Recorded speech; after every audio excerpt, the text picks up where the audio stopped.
adalah ilmu dan seni untuk memperoleh informasi tentang suatu objek, daerah, atau fenomena dengan jalan analisis data yang diperoleh melalui alat perekam atau sensor yang menggunakan gelombang elektromagnetik sebagai media perantaranya tanpa menyentuh objek tersebut. 2. Penginderaan jauh merupakan upaya untuk memperoleh, menunjukkan, atau mengidentifikasi dan menganalisis objek dengan sensor pada posisi pengamatan daerah kajian. 3. Penginderaan jauh merupakan teknik yang dikembangkan untuk memperoleh dan menganalisis informasi tentang bumi. Informasi itu berbentuk radiasi elektromagnetik yang dipantulkan atau dipancarkan dari permukaan bumi. Dari beberapa definisi tersebut, maka dapat kita simpulkan bahwa penginderaan jauh adalah suatu teknik dan seni untuk memperoleh informasi objek dari jarak jauh tanpa kontak langsung dengan objek, gejala, atau daerah yang akan dikaji dengan menggunakan sensor.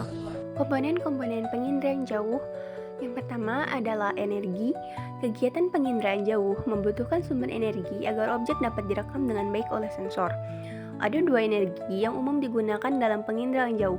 Yang pertama, sumber energi aktif.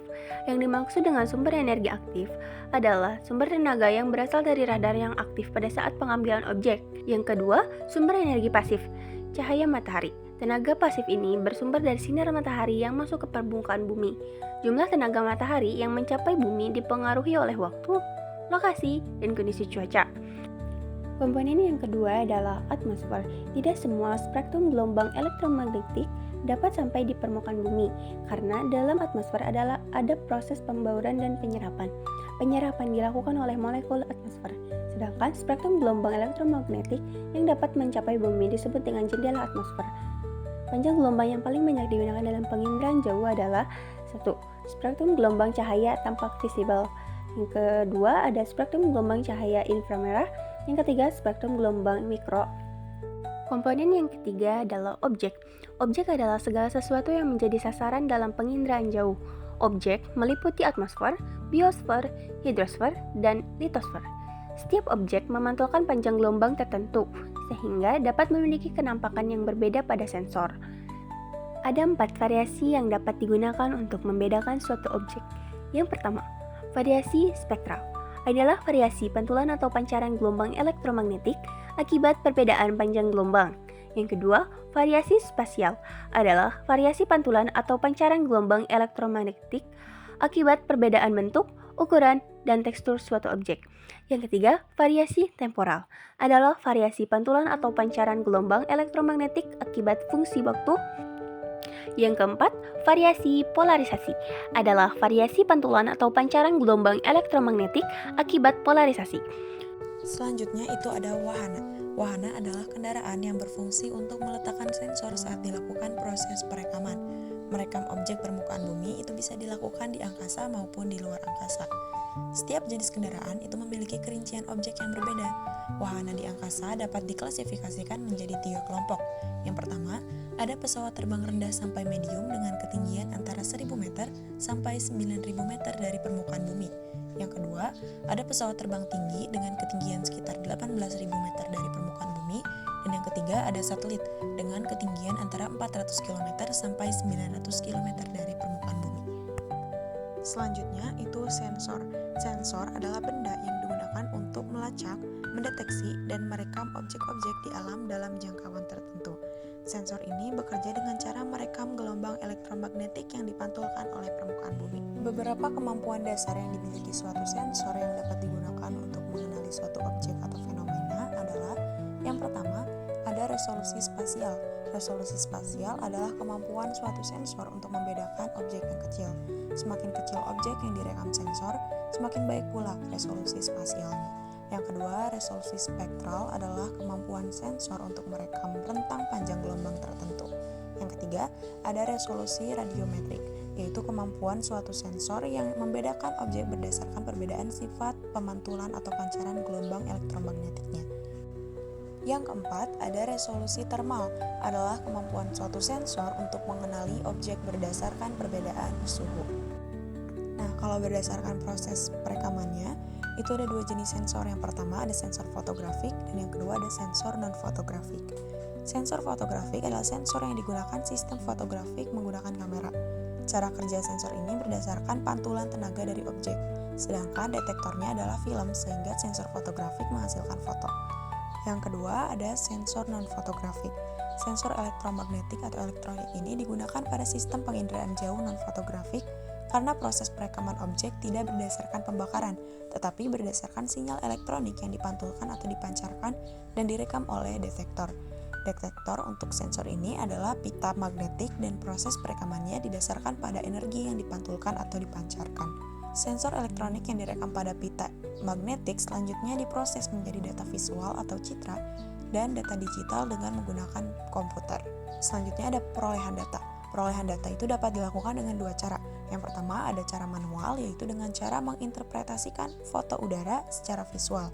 Yang kedua ada cara numerik atau digital dengan cara menggunakan data digital melalui komputer. Yang terakhir ada pengguna data. Pengguna data adalah orang atau lembaga yang memakai data penginderaan jauh. Jenis citra penginderaan jauh.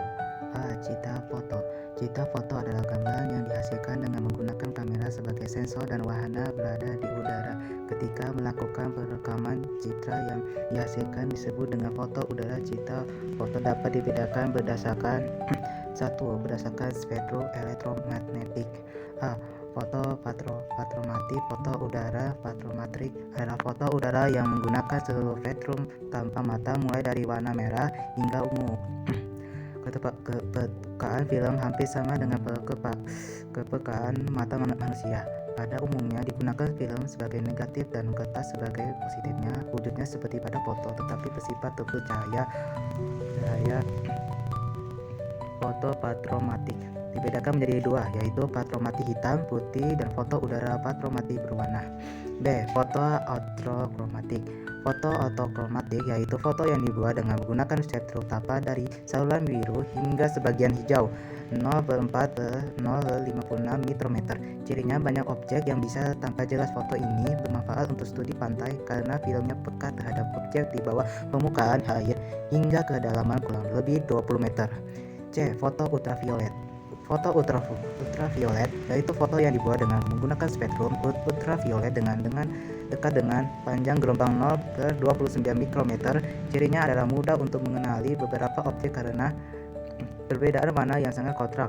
Kelemahan dari citra foto ini adalah tidak banyak informasi yang dapat disadap. Foto ini sangat baik untuk mendeteksi tumpahan minyak di laut, membedakan atau logam yang tidak dicat, jaringan jalan aspal, batuan kapur, juga untuk mengetahui, mendeteksi dan memantau sumber daya air.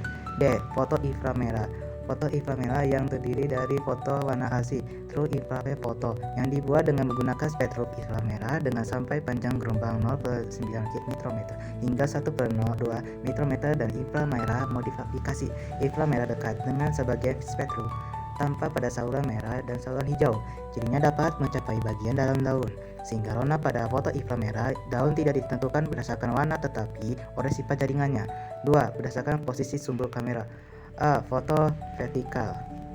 Foto vertikal atau yang disebut dengan foto tegak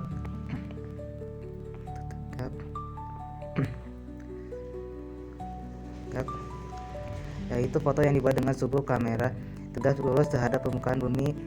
Kelemahan foto ini adalah foto yang ditampilkan hanya tampak atas. Selain itu, gambar yang dihasilkan dapat terhalang oleh awan atau pohon. Kelebihan foto vertikal ini adalah gambar yang dihasilkan serupa dengan peta serta memiliki skala konsisten. B. Foto jodoh. Foto jodoh atau juga yang disebut foto miring yaitu foto yang dibuat dengan sumber kamera menyudut terhadap garis tegak lurus ke permukaan bumi dengan sudut condong sebesar 100 meter atau lebih besar. Foto condong terdiri dari dua jenis yaitu foto agak condong raw oblique fotografi yaitu foto yang dibuat apabila cakrawala tidak tampak pada foto. Foto sangat jodoh higir oblique fotografi yaitu foto yang dibuat apabila cakrawala tampak pada foto. 3. Berdasarkan wahana yang digunakan. Berdasarkan wahana yang digunakan, citra foto dibedakan menjadi 3, yaitu foto udara, yaitu foto yang dibuat dengan menggunakan pesawat, balon, udara, layang-layang, drone, dan kite, dan lain-lain. Foto satelit atau foto oblia yaitu foto yang dibuat dengan menggunakan satelit. Foto analisa yaitu foto yang dibuat menggunakan pesawat ular-alik yang terbang ke ruang angkasa. 4. Berdasarkan warna yang digunakan. Berdasarkan warna yang digunakan, Ciri foto dapat dibedakan atas foto berwarna semu, yaitu warna citra pada foto tidak sama dengan warna aslinya. Misalnya foto pohon-pohon yang berwarna hijau dan banyak memantulkan spektrum inframerah pada foto tanpa berwarna merah. Foto berwarna asli yaitu yang menggunakan warna asli atau sesuai dengan warna objek, contohnya.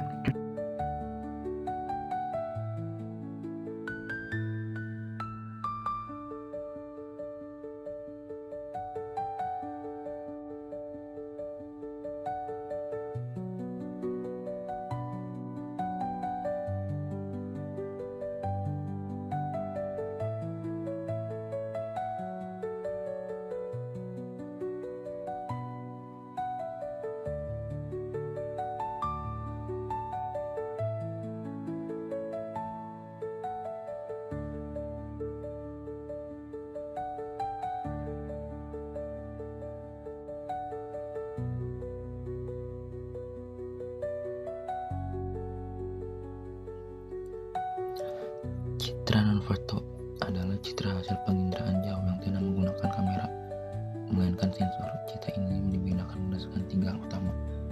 1. Spektrum elektromagnetik. 2. Sumber sensor. 3. Wahana. Berdasarkan spektrum elektromagnetik, citra inframerah dermal menggunakan spektrum inframerah dermal.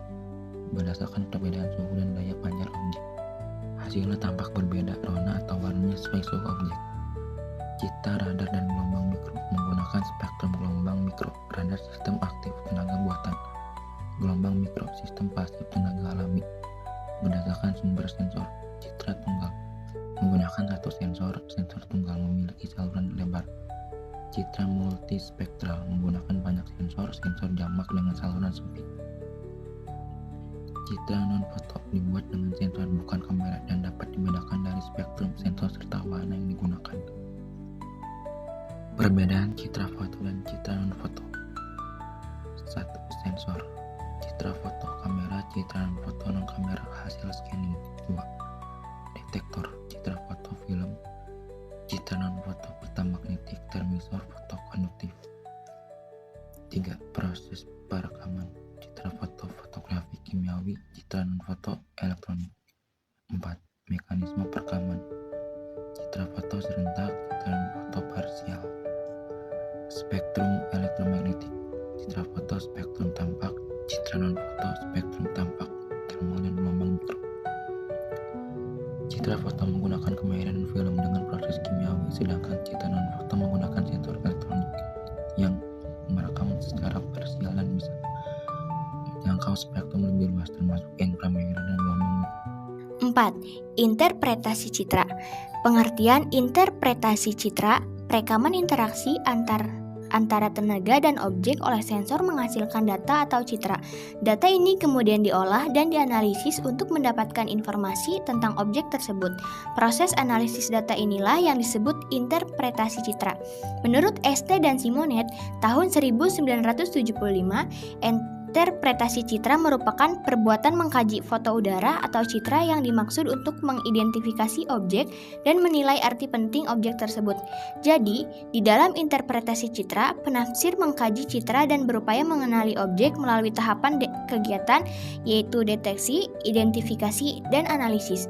Alat yang digunakan untuk menginterpretasi citra disebut stereoskop. Unsur-unsur interpretasi citra. Yang pertama, rona. Rona adalah tingkat kecerahan atau kegelapan suatu objek yang terdapat pada citra. Air laut memantulkan rona gelap, sedangkan pasir memantulkan rona terang. Yang kedua, ada warna. Warna adalah wujud tampak mata dengan menggunakan spektrum sempit, lebih sempit dari spektrum tampak. Misalnya, warna coklat kekuningan pada air menandakan air tersebut keruh. Yang ketiga, bentuk. Bentuk merupakan variabel kualitatif yang mencerminkan konfigurasi atau kerangka objek. Bentuk merupakan atribut yang jelas dan khas sehingga banyak objek-objek di permukaan bumi dapat langsung dikenali pada saat interpretasi citra melalui unsur bentuk saja. Yang keempat, ada ukuran. Ukuran adalah atribut objek yang meliputi jarak, luas, volume, ketinggian tempat, dan kemiringan lereng. Ukuran merupakan faktor pengenal yang dapat digunakan untuk membedakan objek-objek sejenis yang terdapat pada foto udara, sehingga dapat dikatakan bahwa ukuran sangat mencirikan suatu objek. Yang kelima, ada tekstur. Tekstur sering dinyatakan dengan kasar, sedang, dan halus. Contohnya pohon besar memiliki tekstur kasar, perkebunan memiliki tekstur sedang, dan tanah kosong memiliki tekstur halus. Keenam, ada pola atau susunan keruangan merupakan ciri yang menandai bagi banyak objek bentukan manusia dan bagi beberapa objek alamiah. Contohnya, aliran sungai di daerah pegunungan memiliki pola aliran radial sentrifugal. Yang ketujuh, ada bayangan. Bayangan bersifat menyembunyikan detail atau objek yang berada di daerah gelap. Objek atau gejala yang terletak di daerah bayangan biasanya hanya tampak samar-samar atau bahkan tidak tampak sama sekali. Meskipun bayangan membatasi gambaran penuh satu objek pada foto udara, kadang justru menjadi kunci penting dalam interpretasi, terutama dalam mengenali suatu objek yang justru kelihatan lebih tampak atau jelas dengan melihat bayangannya. Yang kedelapan, ada situs. Situs adalah tempat kedudukan suatu objek dengan objek lain di sekitarnya. Situs bukan merupakan ciri objek secara langsung, tetapi dalam kaitannya dengan lingkungan sekitar. Contohnya, pola pemukiman yang memanjang sejajar dengan jalan. Yang terakhir, atau yang kesembilan, ada asosiasi.